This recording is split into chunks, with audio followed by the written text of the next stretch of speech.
The poem is called Wolfe, W-O-L-F-E, a man's name. It is set on a ranch in the panhandle of Texas near Paladura Canyon, which is 12 miles from my house, in approximately the 1890s. And if you think you hear echoes of Beowulf in this, you're probably right.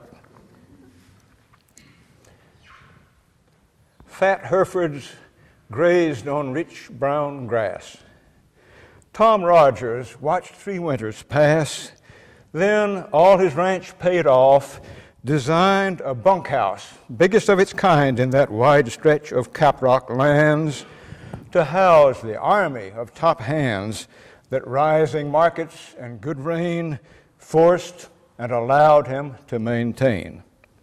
At night, sometimes a cowboy sang briefly to a guitar's soft twang, while others talked, wrote letters home, or stared into brown bottle foam. Rogers, white-haired as washed gyprock, stood winding Cyclops, the tall clock, one night, and heard the sleepy sound of song across the strip of ground between the bunkhouse and the house. He smiled and dropped his hand. Near Taos, at night, pensive and wandering out from camp, a young surveyor scout, he had heard singing just that thin rise from the Pueblo. "Go on in," a voice kept saying, but he stood, one arm hooked round a cottonwood for strength, until, ashamed, he whirled and strode back to the measured world. Strange how that wild sound in the night had drawn him, who was hired to sight down lines that tamed. So now, he thought, winding until the spring came taut, this clock, this house, these wide-fenced plains, these little towns prove up our pains.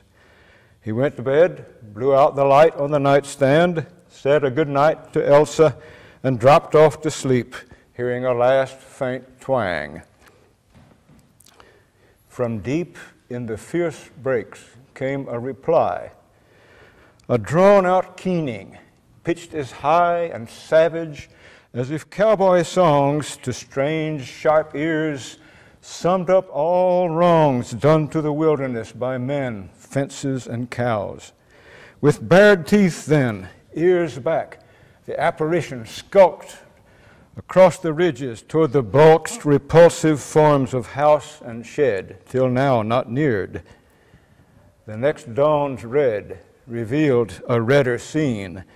The pen where calving heifers were brought in case of need lay strewn and gory, each throat and belly slashed, a story of rage, not hunger, nothing gone but one calf's liver.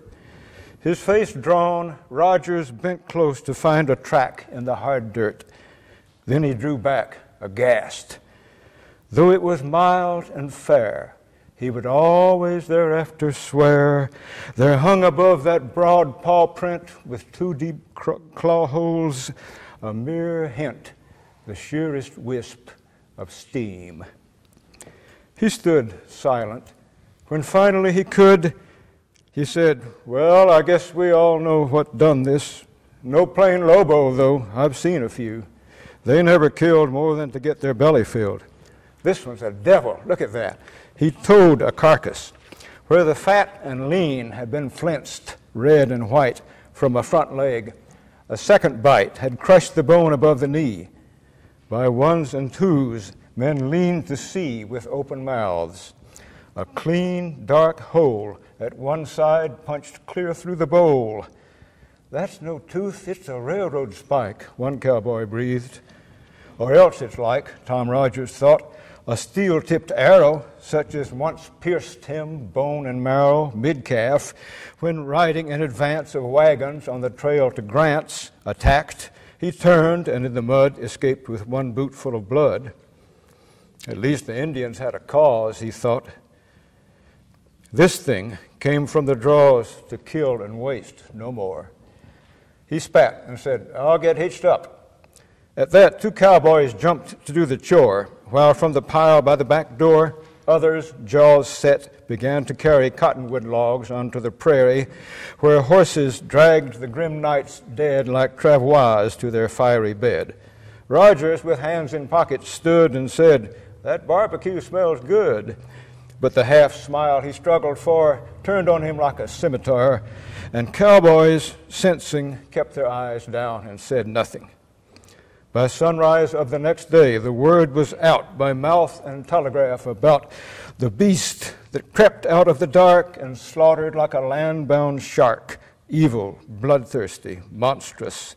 Soon the story was that the full moon caused that four-legged beast to rise on 2 feet and with bloodshot eyes to roam the plains in search of prey like some cursed half-man. In one day, 3 of Rogers' good cowboys quit, no cowards, but not blessed with wit to fathom the unknown, and more kept glancing at the bunkhouse door at night as if next time the thing might burst inside. "Hey, man, don't sing," one said as a guitar came out. There did seem, thinking back, no doubt, that music must have been what stirred the anger out there. Some had heard the answer.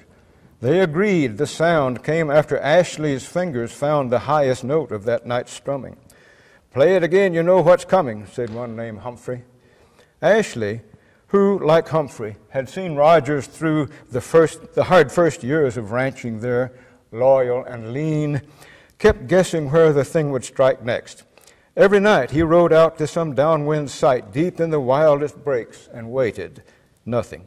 But then, as if so fated, homeward at dawn, on this high rim or in that gulch, he found the grim, fang-torn remains of cow or calf.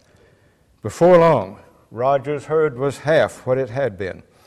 If half his hands had not already found the bands of loyalty no longer served and drawn their pay and left, unnerved by these unholy deeds, their boss would have no choice, with nightly loss of his best stock, but cut his force like cutting calves out with a horse. Ashley, of course, would always stay, though everything else went its way.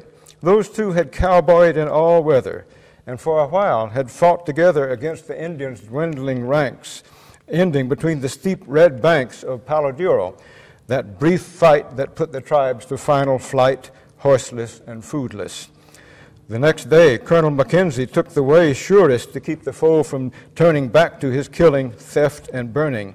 He gathered his captains about, said, "Take these Indian horses out and shoot them." Rogers was the head of Ashley's squad. The soldiers led horse after snorting horse away, 1,000 head to kill. They say the white bones made, in later years, a heap like bent and bleaching spears. They might as well have been spears, shorn of their chief means of war, forlorn, hungry, and whipped. The sad tribes found the long paths to that plotted ground decreed as home for them, no more to hunt and plunder. From that store of battle memories, of thirst and weariness they shared, of worst and best, non-com and soldier grew to boss and hand when they were through clearing the way for settlement, theirs and the thousands like them, bent on owning, taming that wild land. Now, one had grown a wise top hand in middle years, tough and yet given to strumming music, sometimes driven to ride out when the moon sat round and dark on the far rim, and sound a sadness he could not explain, as if pity and guilt had lain unknown through the long interval since the last moon had hung that full of melancholy, even fear.